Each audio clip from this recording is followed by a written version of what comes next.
Hello and welcome to another episode of Turn Giants Presents The Scoop, your go-to resource to cut through all of the Juventus transfer rumor noise and get a little dose of truth of what's really happening behind the scenes. My name is Zach, and as always, I am joined by... And now, Freddie Scoops with the scoop. He's the best in the business, see? that at the end always gets me. Frederick, how are you, man? Hi, I'm good, thanks. How about yourself? I'm doing well. Hey, for everybody who wasn't aware, our last episode was live. We had an absolute fantastic time with great engagement from everyone who tuned in. We want to appreciate and say thank you to all of the folks who did, as well as to promise that we will, whenever possible, try to do live versions of this moving forward to answer your questions and just interact with you a little bit on various transfers and rumors. Before we jump into the names today, though, Frederick, you have a little bit of news or something with regards to the management side, right? Yeah, as stated in previous media outlets, a huge candidate to become our sporting director is somebody called Ghisolfi. He was previously in charge at Roma, if I'm not mistaken. I asked my contact to verify, and he said there have been talks. So there's something maybe going on, but let's not get ahead of ourselves because it seems that as of this day, Juventus are holding talks with everybody and their mom. So we'll see what happens, but it's definitely a name to keep on the radar. And maybe another thing, if I might link it, I texted this in the Turin Giants group yesterday, I think, if I'm not mistaken. Reportedly, Juventus and Adidas, well, not reportedly, it's just a formality that needs to be settled, have extended their contract up until, and I'm not mistaken, this is not a language barrier thing, 2038. With So Adidas, right? with Adidas, Yeah. yes, 12 years of Adidas kits.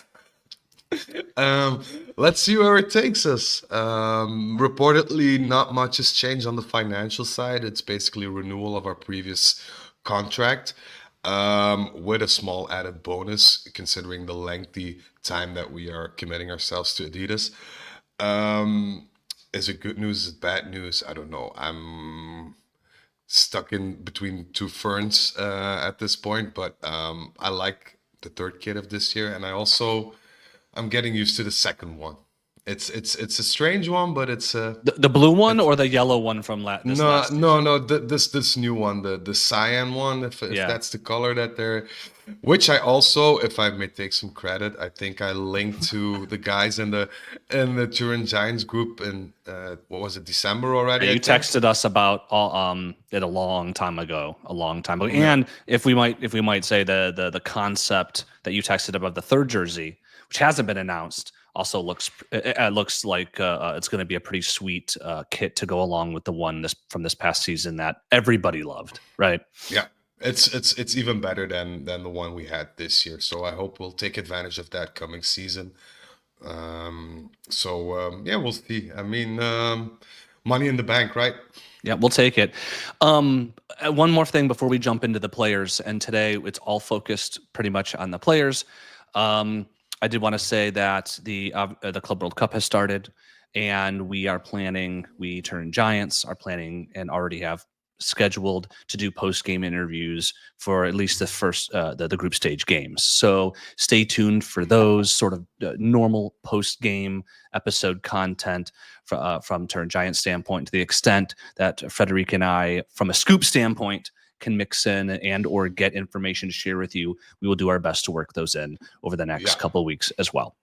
Also, very important to note that the Club World Cup, or the outcome of it, via Juventus' standpoint, will have an immediate effect on our transfer window. Yeah. Because the amounts that we can gain financially are huge. So I wouldn't be surprised that if we make bank, so to speak, that we might splurge a bit more on the transfer market. So it's something that's intertwined and something to keep an eye out for.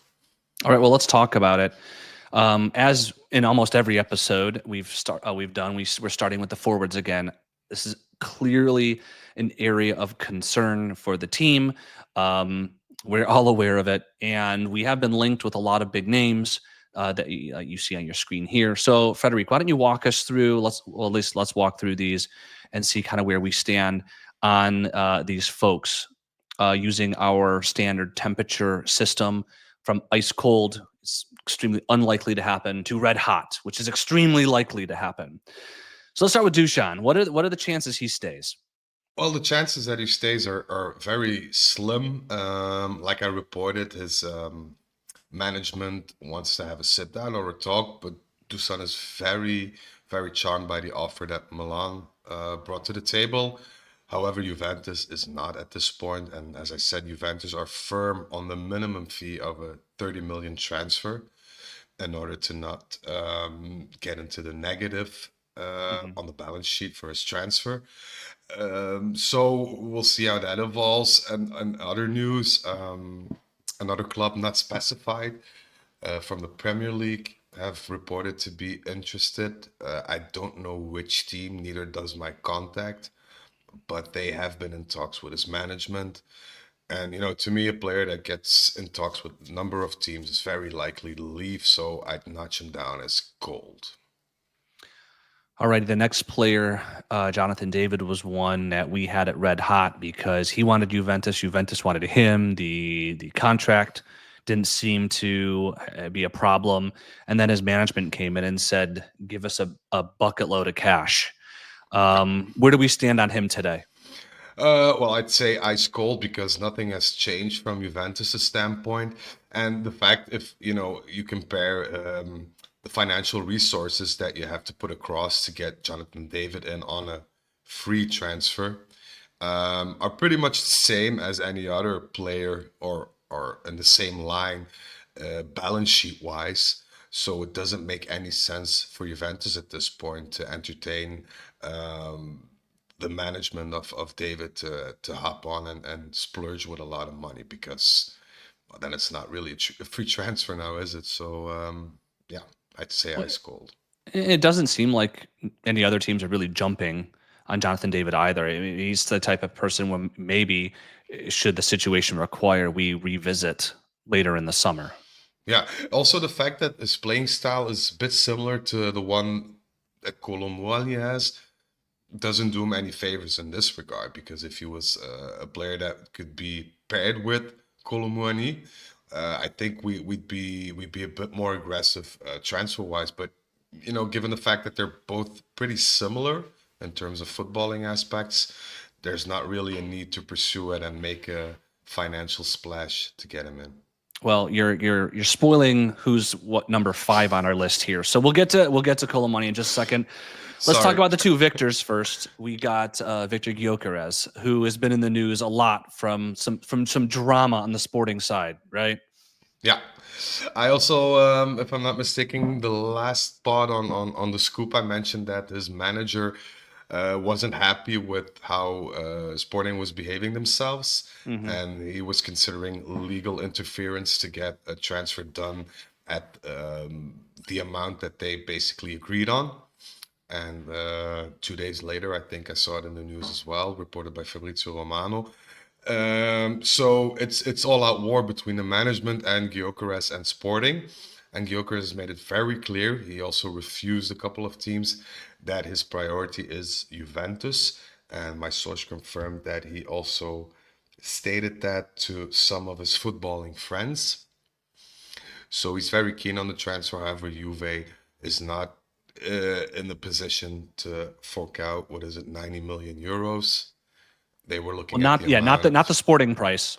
No, no, no, no, no. Especially if Dushan's still here and it's at the Sporting price of 90 to 100, that doesn't Yeah, happen, right? no. And it'd be interesting to see because my source says that the next coming days there's a meeting between the management and the management of Gyökeres and the management of Sporting to get this issue cleared out because Mhm. apparently his manager has a written statement drawn up by Sporting where they basically said, well, look, the release clause will be between 60 and 68 million euros, something like that. So we'll see where that lands and see what Juve can do about it. And he better. I mean, we're in a day and age where you can't handshake deals you can't rely on those in the sporting world. You need to have everything papered up. So let's see what happens there. What temperature do you give him though? As of Uh, right now. as of right now, I'd give him hot. All right, let's go to the second Victor. Now, Victor Osimhen was removed from our list because he received lucrative offers and a lucrative offer from the Middle East, which he has since rejected. Is that why he's on our list again? That's one of the reasons why he's on our list, and another reason is that he might possibly be linked with the departure of Dusan Vlahovic in a very direct manner. Because my sources told me that it maybe is a possibility that Galatasaray buy him outright because they have some sort of agreement with Napoli, which is lesser than the amount that Napoli's asking to Juventus or any other club. And they could loan him out to Juventus with an option to buy. However, given our financial repercussions we had with FIFA not too long ago, I'd be very worried if that would happen. But he, together with Gyökeres, is on the short list of people that management, albeit just Comoli, see as a prime target. So So what's it'll his be, temperature? I'd say hot as well. It's going to be either him or Gyökeres, in my opinion, at this point. Gotcha. Alternatives. All right. Well, then we finally got to Kolomwani. And we've been consistently, or his temperature seems to consistently been increasing in the terms of his likelihood to stay due to sort of the relationship between Comoli and PSG, as well as Kolomani's desire, right? Where do we stand today, though?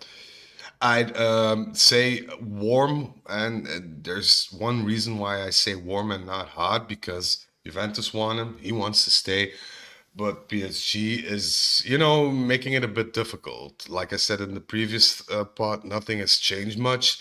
PSG still want the obligation to buy, whereas Juventus just want the option.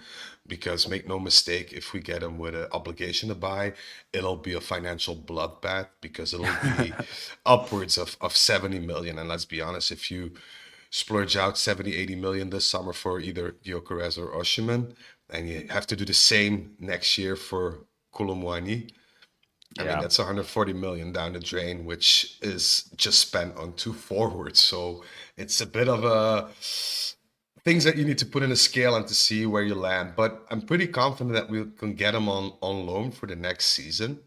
But after that, anything goes. Gotcha. Alrighty. Well, next two names, ones that have been kind of hanging out at the bottom of our lists here, though.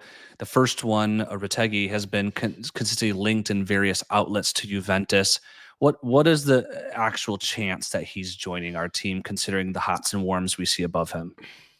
Chances are slim at this point because all the media hype concerning his possible transfer is just something brought into his management agency. And I know for a fact that they offered him to Juventus, so to speak. But Juventus at this point is not biting. They don't see him as the kind of prolific striker that we need right now. He could be like a good sub, but not somebody that we could spend 40, 50 million euros on.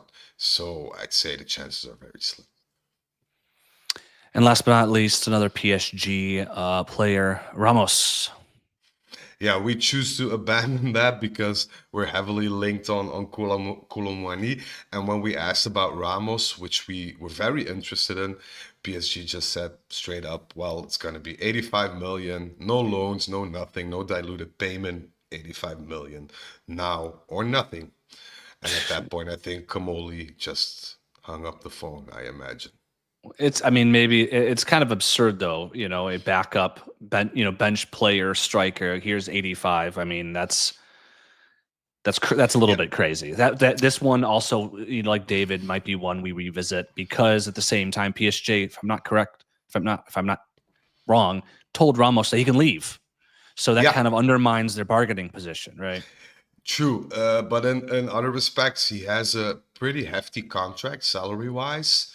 So being or knowing the football players that I know, wouldn't surprise me if he said, well, fine, I'll stay on the bench and grab my, what is it, 9.5 million, including bonuses a year. So, I mean, it's a very, very difficult transfer to make happen in all Yeah. respects. Yeah. Especially because if the alternative is Kolomwani, I'm pretty sure, considering we've seen what Kolomwani can do, we'll pick Kolomwani over him. Of course, but Yeah. it all depends on the preference of because make no mistake, Tudor wants to play with two strikers. That's going to be his MO for the coming season. He doesn't see Yildiz as a striker. He No. sees Yildiz more as a number 10 or Yep. potentially left winger. So we desperately need one. But everything like the whole pyramid scheme starts with Vlahovic.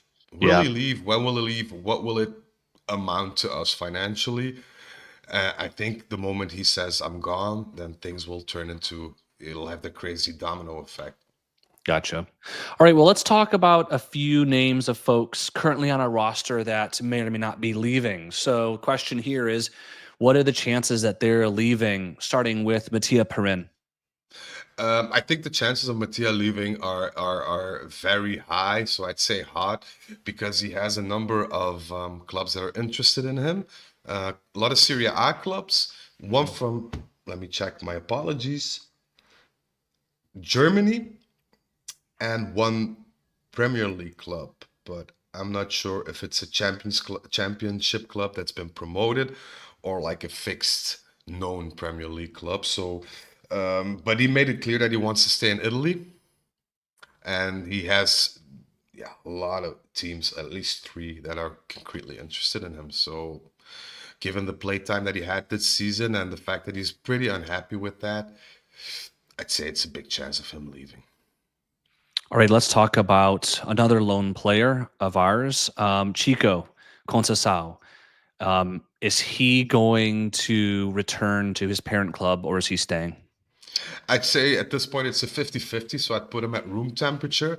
Juventus want to keep him because he's a versatile player. He's a player that can come in and change the dynamics of a game, as we saw in the last couple of games. And he's also a player that had a certain impact on Tudor. He didn't start off on the right foot with Tudor, but as the matches progressed, Tudor saw something in him, so he's definitely keen on him staying. But Juve want, and I repeat, need maybe some sort of discount. They're not willing to fork over the 30 million requested because we already paid 10, if I'm not mistaken, with a salary Yeah. and everything. And so Juventus are at this stage trying to renegotiate and are in constant contact with Mendes, his agent, to get the price down.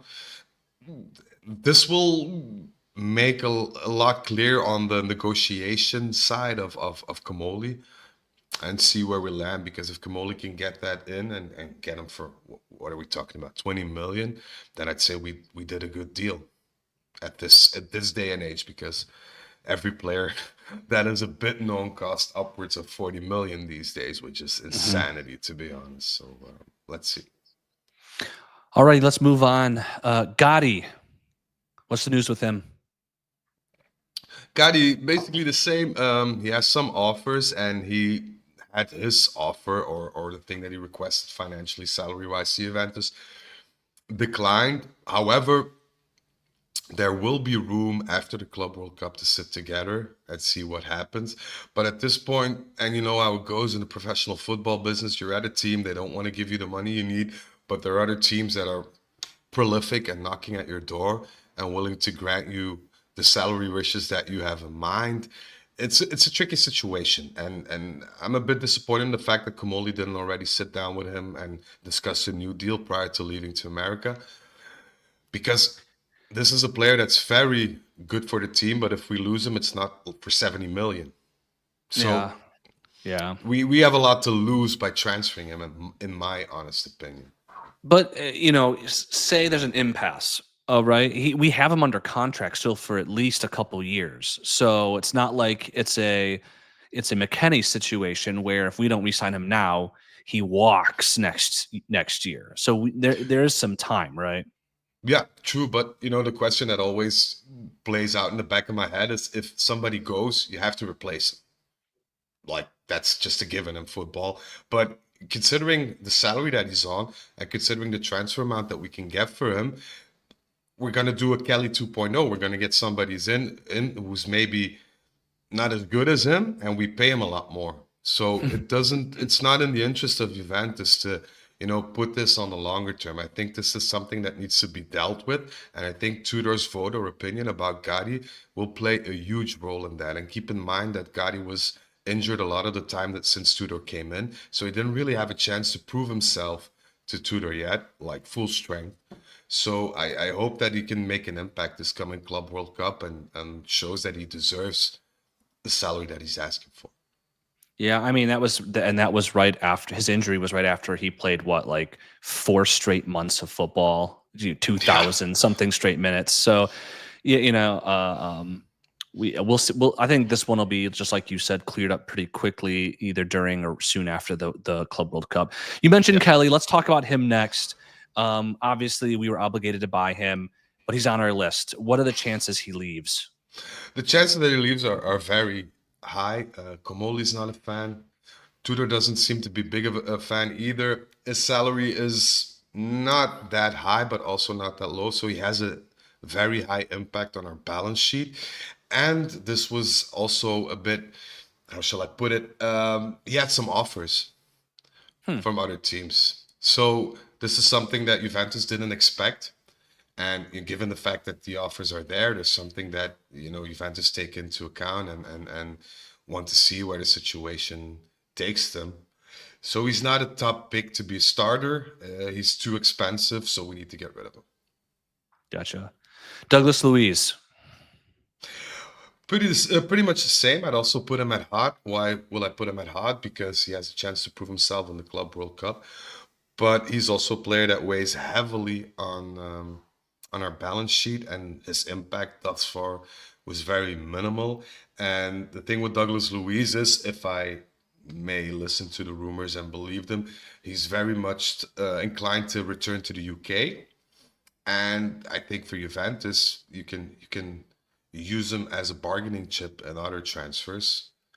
So we'll see, But I think the outcome of him staying is slim.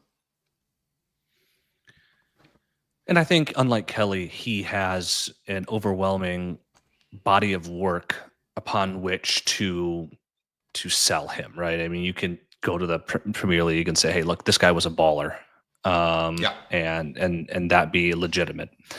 Yeah. All right, last name on the list of are they leaving? We got Andrea Cambiaso, who, as we've said in previous episodes, was heavily linked in the winter and spring, but those rumors have since cooled off. Where are we now? It's in my opinion, this is a 50-50 thing. Why is it a 50-50 thing? Because he recently made a statement saying, "Yeah, I'm happy with Juve. I want to stay with Juve." But that's the same thing he said a couple of months ago. I was on the verge of signing for City, which our good friend Giuntoli didn't allow because Motta at the time also raised his veto and said, "Look, I don't have a lot of players on that position. I need to keep him. He's valuable to our team, yada, yada, yada, yada." But of course, his performances have since then plummeted a bit, as did his transfer fee. So it's somebody we can hold on to, but it's somebody that if a good offer comes in, he'll be inclined to leave, and we'll be inclined to sell him as well if we can get a good replacement. But that's on the next slide. Yeah. Well, then let's talk about that. Okay. We finished a few players, I should say, who might leave. Let's talk about a couple players or a few players who would replace them and or be joining our team. Our first two names on the list are goalkeepers, presumably, and correct me if I'm wrong, Frederic, to replace Perin. We've got Elia Caprile. I believe he was on loan at Cagliari from Napoli this last year. Yes. What's the status with him? Well, the status with him is basically the same as our next one. It's pretty warm. Why is it warm? Because we need a replacement for Perin, but we also want somebody that's futurable. In a sense that if a good offer comes for Di Gregorio, which can likely happen because he has a rather great following across the other side of the pond, we have somebody as a backup as a potential number one keeper. And Caprile ticks all the boxes. A very good, very talented and young keeper with a lot of things to prove, but with a lot of heart and a lot of passion. And the same goes for the next one, Guillaume Restes, who is currently a Toulouse player. So no surprise there that Kamoli reaches back to him.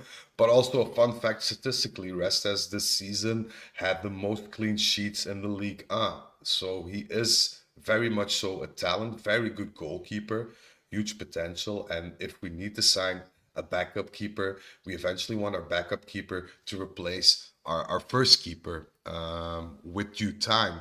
So that would be a good sporting choice for Juventus to do that, because otherwise you have to splurge again on a new number one or whatever, and Juventus are not that keen on doing that. Gotcha. Well, the third name on our list is not Ederson, the goalkeeper. He is Ederson from Atalanta, the midfielder. There's been some rumors about him being linked with Juventus. Is there any truth to that? Not really. There were some, how should I put it, reconnaissance talk, but it was the same with Lookman from Atalanta, and it all cooled down because of the price, which always plays a role, and the fact that Juventus are not that keen on attracting players from Atalanta at this point. Hard to imagine why, but yeah. So it'd be another great investment. And to be honest, Ederson is a very good player, but I don't see who we need to sacrifice at this point in order to bring him in. The only one I can think of is potentially Thuram, but I prefer Thuram, and I don't see Ederson playing more up forward, because then he'd get, in the zone of Yildiz. And I don't think that we are able to put Yildiz out of the team, especially when we are renewing his contract until 2030. Fun fact, maybe a bit of a scoop, I don't know. Apparently, a couple of days before Giuntoli was sacked, he was in very advanced negotiations with Atalanta to sign Lookman, and was willing to sacrifice Yildiz for that transfer to happen. Well, that sounds absolutely asinine. But yes. Well, I think going back to Ederson though, like if Douglas Luiz leaves, I mean theoretically, maybe even not even theoretically, maybe hypothetically, he would be a replacement for his position on the bench. Correct? Yeah, of course. The thing is, how much will we be able to get out of the potential or hypothetical Luiz deal? And how much of that money are we willing to invest in Ederson? Because it's going to be a price upwards of 40 to 50 million. Is he worth that? Do we have that? Those are things that we don't know. And we don't know if that's a priority for Juventus either. Gotcha. Alrighty, a couple, three more names that have kind of been lingering on our sheet that we're just kind of keeping track of. We've got Giovanni Leone, Dan Ndoye, and Maxime de Kuiper. Anything material with these three players that has changed, or is it largely sort of just a holding pattern? It's a holding pattern, a waiting game. However, there have been a couple of recent talks with the management of Leone, where, as I gather from my sources, it was promised to Leone that he'd be a semi-fixed starter in our team should he join, which is something that the other teams that are competing with us for signature didn't promise him as of yet. So we'll see how that unfolds. And I think, in my opinion, Leone is a bit intertwined with the potential transfer of Lloyd Kelly. So I think he'd be a replacement number-wise for Kelly if he should leave. So things are set in motion, but yeah, I think a lot of Juventus fans would love that domino effect. Get rid of Kelly to get Leone. I think I think that would be pretty popular amongst the fan base. I think that we're in for a domino effect in either situation, because we need to intervene on the market, but we also have a lot of players that don't meet up to our standards and cost too much. And I think if you get that pattern in, and if you have a sporting director in, you'll see the domino effect, not just in Juventus, but I think in the whole of Italy. So let's hope it happens soon, because it's been a dry spell for now, and I'm hoping to see some change rather soon. All right, let's go to Dan and Doy, who we've been linked with. Any movement on this? I think last time we left it, you said that Bologna was just asking for, frankly, too much. Yeah, and that's the same. It hasn't changed, and I don't think Juventus will pursue. And this is an issue Comoli wants to rectify, because he noticed that if we, as Juventus, try to search players within Italy, pretty much more or less established names, we get hit over the head with absurd amounts, and that's something he's willing to change. So he's trying to move a bit more forward and get players before they explode. But of course, that's a fine line to balance, because Juventus needs to win. We don't have time to let players develop too much or make too many errors. So it's a fine line Comoli will have to walk. So, but in Doye, it's realistically not gonna happen, in my opinion. So we'll see. Already ice cold for now. Alrighty, last name on our list today is one we've been tracking from Club Brugge, Maxime de Kuiper. And you had mentioned on the previous page that Cambiasso, we were looking at maybe some replacements. Is de Kuiper based his arrival dependent on the departure of Cambiasso? And if so, where would you put the odds that he arrives? I think it's heavily linked, because he is a direct replacement for the position that Andrea plays. But Comoli is very charmed by him, as are a number of people within Juventus in the past. So they kept in touch.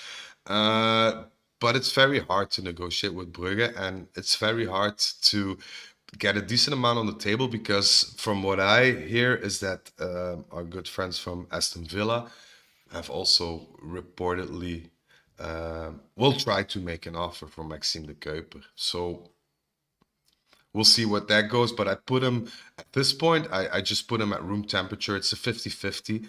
And I think it's time that Juve, start to be a bit more aggressive transfer-wise now, because these are all players that could help our squad. But if we don't act sharpish, I think we'll lose them to competition, because make no mistake, all these players on the list will change teams this summer. Alrighty, well, as always, we will keep you as updated as possible here on The Scoop with all the information that Frederic gets from within Juventus's organization. Additionally, as I said earlier, stay tuned to Turin Giants for the Club World Cup postgame episodes and content, not only through our podcast episodes that, of course, you can get on Spotify, YouTube, and Apple Podcasts, but also on Instagram, where we have a lot of cool content, not only pertaining to players and teams, but also historical content and other engaging content as well. You can find us on Instagram at Turin Giants. And we love to get feedback, suggestions, and questions, and the best place to submit those is through Instagram. So I know more than several. A lot of people have already been sending us questions and stuff. Please continue to send them in. And if you have any thoughts or ideas, please send it to Instagram at Turin Giants. But I think that pretty much wraps it all up. Frederic, thank you. Everyone who listened, thank you as well. It's for you that we do this. And as always, until we speak again, Forza Juve.